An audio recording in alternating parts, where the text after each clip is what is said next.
The question is, can you drive 1,000 kilometers on a single tank of fuel in a petrol engine?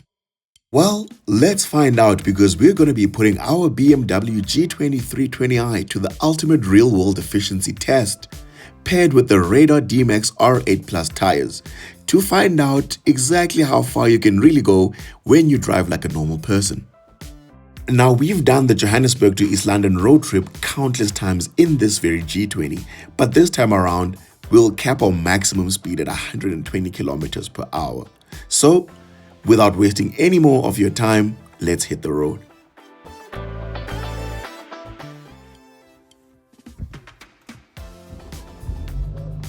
It is now just after 7 a.m, so let's quickly refuel this baby and start the trip.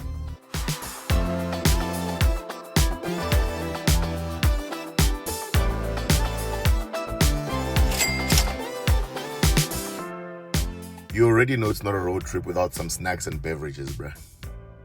Ish. Just as I was pulling out, look what's next to me. I Attingham.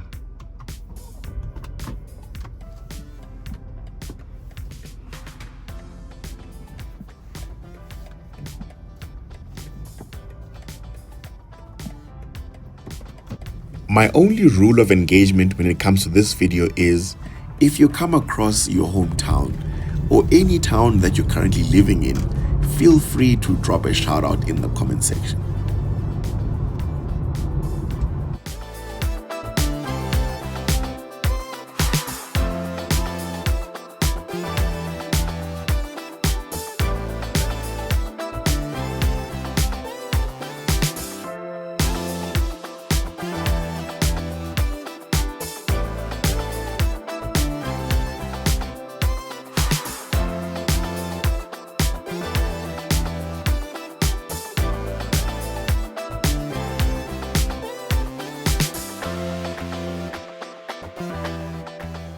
So essentially what I'm trying to prove or test is really how efficient this engine can be when you're just cruising at normal highway speeds of up to 120 kilometers per hour. Right now we're driving down to the Eastern Cape, and so yeah, let's see how it goes. But guys, honestly, driving at 120 kilometers per hour is annoying. So it's gonna be a very uneventful trip, especially for myself as the driver. But yeah, we'll see how it goes. On our way back from the Eastern Cape though, I am gonna cook a little bit. So it's gonna be a nice test to see, you know, how efficient the engine can be on one end of the spectrum, as well as how inefficient it can be when you're really gunning it. So yeah, let's see how it goes.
So we are now passing through Kronstat, which is about 200 kilometers south of Johannesburg.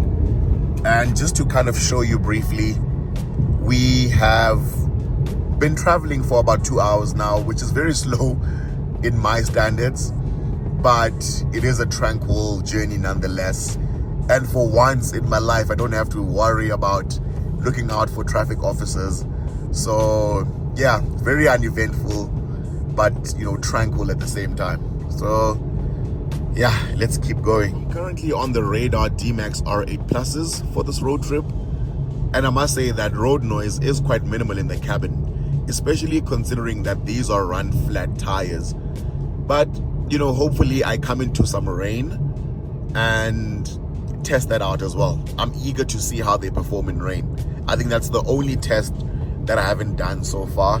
So yeah, hopefully, crossing fingers, we come into some rain.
Now, I don't consider the 320i as a high-performance vehicle at all. However, when it comes to highway cruising, it's honestly second to none. It effortlessly eats up those kilometers. So, highly recommended for highway cruising. So I'm currently passing through Bloemfontein now, and I've done nearly 400 kilometers in almost 4 hours. But come have a look here. I still have over 600 kilometers of range remaining, and I haven't even used half of the tank. So I'm thoroughly impressed by this engine. Now, fuel consumption is at 5.4 liters to the 100 currently. So yeah, I'm genuinely happy about that.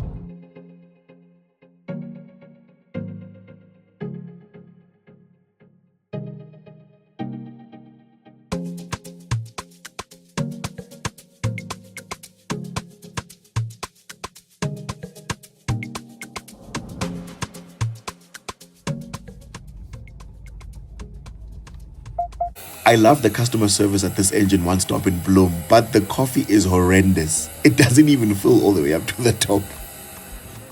When I'm on the road, a burger pie is my favorite thing to eat, but look at what it does.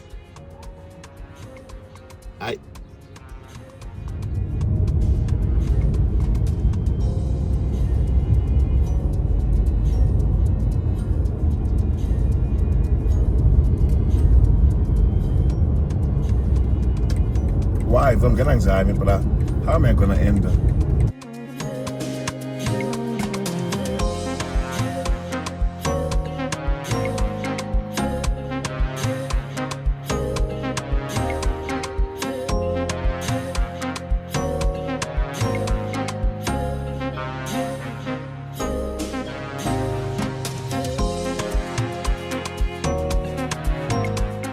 It's hard to tell, but we're actually 575 kilometers away from East London, and we have a range of about 592 kilometers remaining.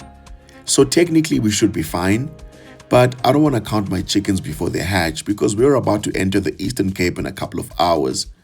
And the terrain is similar to that of the Western Cape with all of the mountain passes, which can drain fuel rather quickly. So whatever surplus we have now may actually turn into a deficit within a blink of an eye.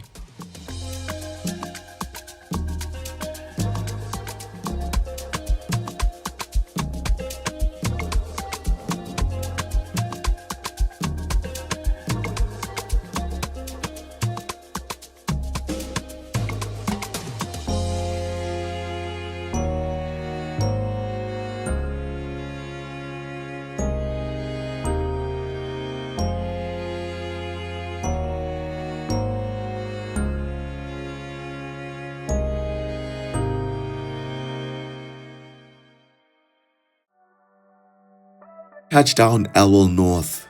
At this point, we've just entered the Eastern Cape and we've done over 600 kilometers. We still have another 300 to do, and it's getting quite late in the day, so I'll quickly grab some coffee and keep it moving.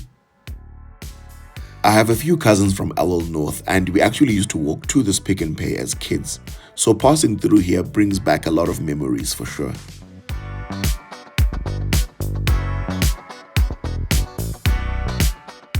Now this piece of road is a mountain pass called Penhoek Pass, and it's easily one of my favorite roads to drive on. The views are honestly breathtaking.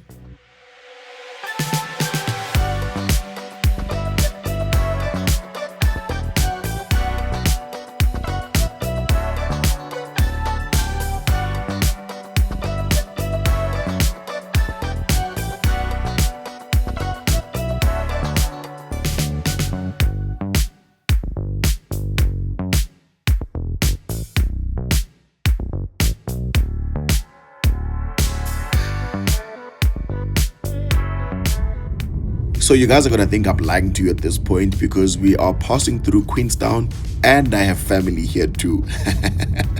So I come from a big family on both my maternal and paternal sides. So yeah. Uyaxoka. Sninini, you've got family in Mpumalanga, Malahleni. Sninini, you've got family in Eastern Cape. So xoka ndo.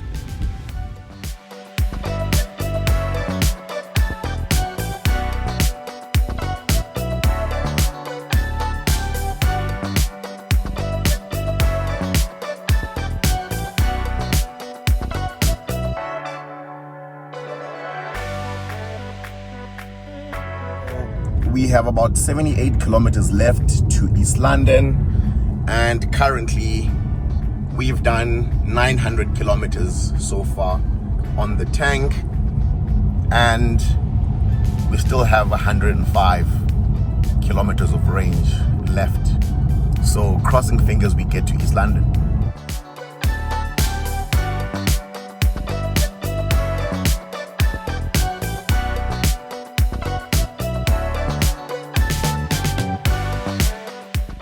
Touchdown East London.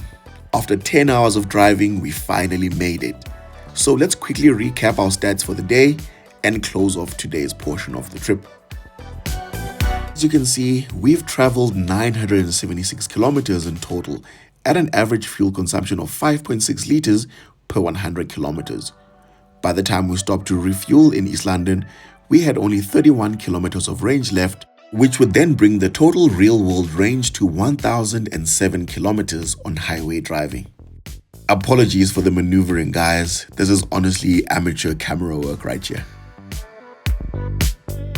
The fuel consumption is honestly impressive, and on this part of the video, we're going to be unpacking some of the main contributors to the numbers that we got, and how such a big sedan can achieve a staggering consumption of 5.6 liters to the 100. The biggest factor is, of course, the drag coefficient, which is basically a measure of an object's resistance to motion. The lower the drag, the lower the resistance to motion. And so the G20 has a drag coefficient of only 0.23, which is amongst the best in the world for non-EV sedans. The second primary factor is engine and gearbox calibration. The G20 comes with the ZF automatic gearbox, which has an overdrive 8th gear. So when you're cruising at 120 kilometers per hour, the engine is merely sitting at 1,600 RPM, basically almost at idle. Last but certainly not least is tire maintenance. So balancing your wheels, getting your wheel alignment done on a regular basis, and ensuring that your tires are not over or underinflated is all part of tire maintenance, which we did a few weeks ago when we installed the Radar tires. So in a nutshell, this vehicle's capabilities, together with the Radar Dimax R8 Plus tires, complemented each other in order to achieve the fuel efficiency numbers that we did. Other factors that are known to adversely affect fuel efficiency include higher altitudes, heavy load, overspeeding, hard acceleration, and fuel quality, amongst others. While we were home, it started raining, so I took the G20 out to test the Radar tires in the wet. I mean, it wasn't an awful lot of rain, but it was enough to test the aquaplaning resistance of the vehicle and the stopping power.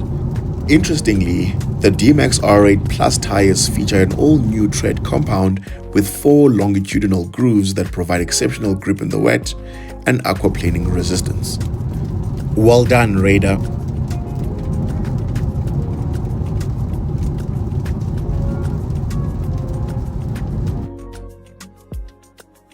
For the return trip, we filled up a full tank of petrol for the price you're seeing on your screen, and got the range you're also seeing on your screen.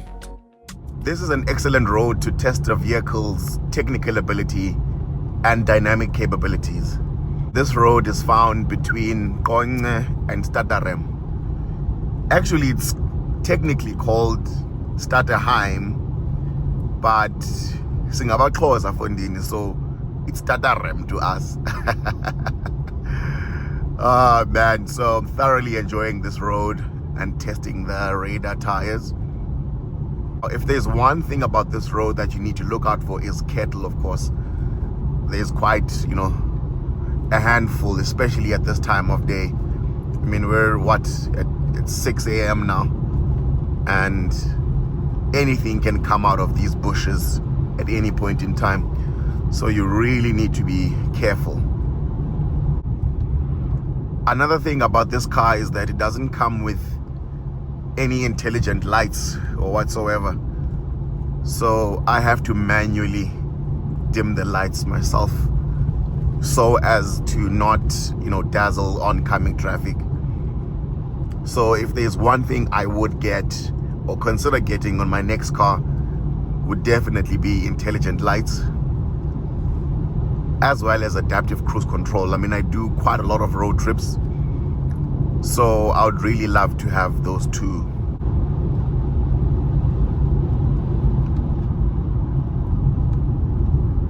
Laws are one. Back to doing 60 k's per hour. I'm not gonna risk it though.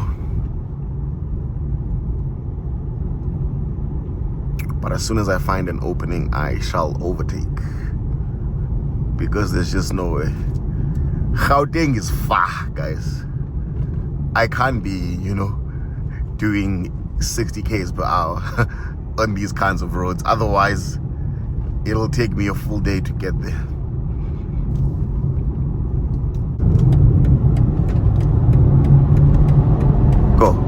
Go, monkey.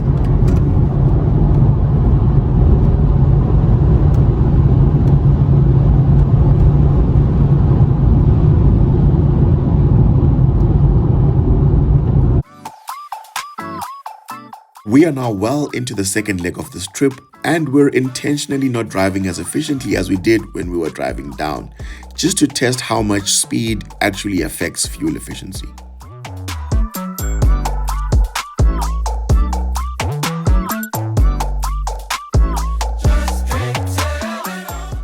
It was at this moment when I regretted my entire life, because I realized that I actually didn't need to get out of my warm bed at home to test these tires. There's so much rain on the return trip. But anyway, when life gives you lemons, you make lemonade.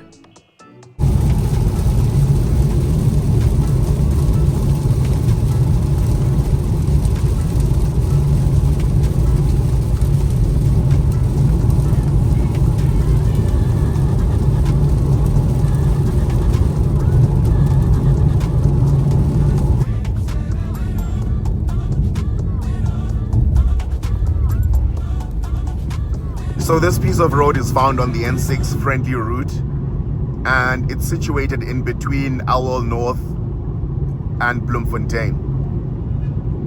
And a lot about this road reminds me of the Karoo, just in terms of how there's nothing but veld on either side of the road. So as you already know, when we get to the Karoo, we normally cook, and that's exactly what we're gonna do today. I just need to find a good clear spot, and once I find a spot, I'm absolutely gonna gun it.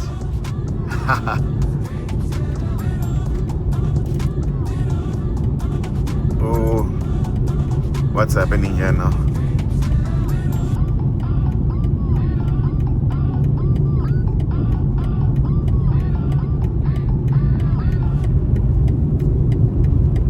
The Radar Dimax R8 Plus tires have been tested for speeds of up to 300 kilometers per hour, and I don't want to pull a Diogo Jota, so obviously I'm not going to get anywhere near that. But I do want to see how they perform at speed. So let's go.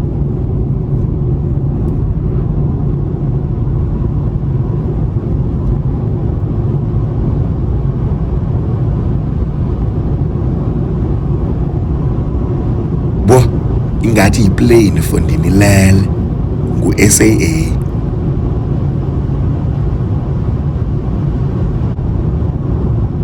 The vehicle is stable at speed and it doesn't feel as though I'm going to land up on the side of the road, so control is exceptional too.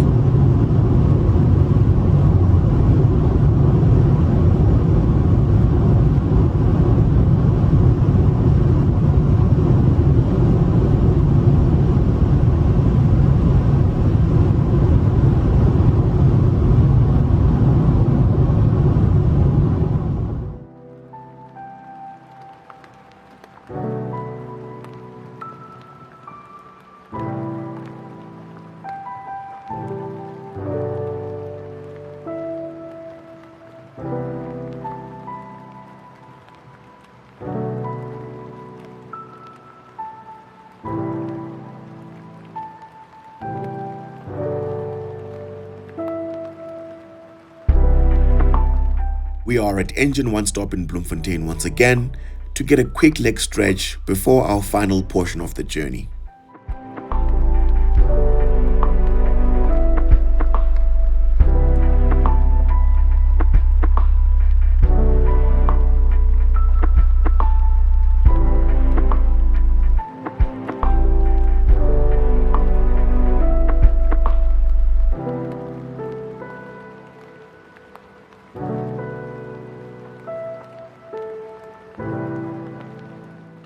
Needless to say that the return trip has the same number of toll gates at exactly the same prices, so I won't be reiterating any of the prices I mentioned earlier in the video.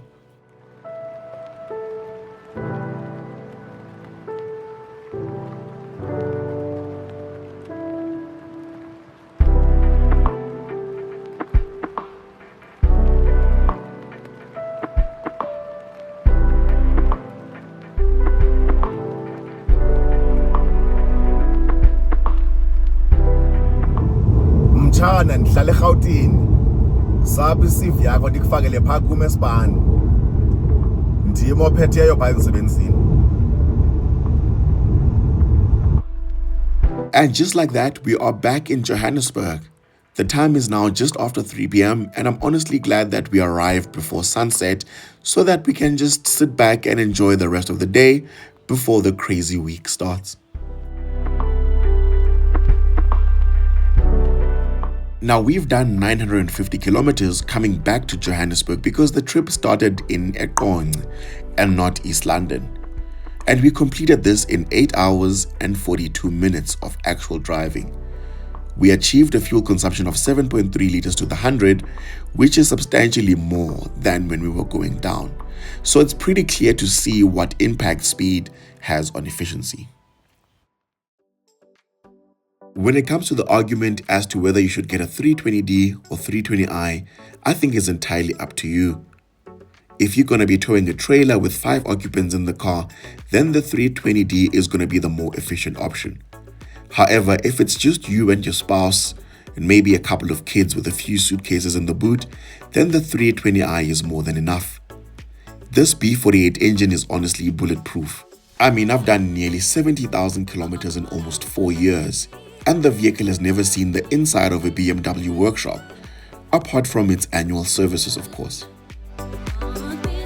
By the way, we are still on the road to 5,000 subscribers, so if you've enjoyed this video, then do well to leave a like, comment, share, and subscribe. And that brings me to the end of this video. Until next time, take care.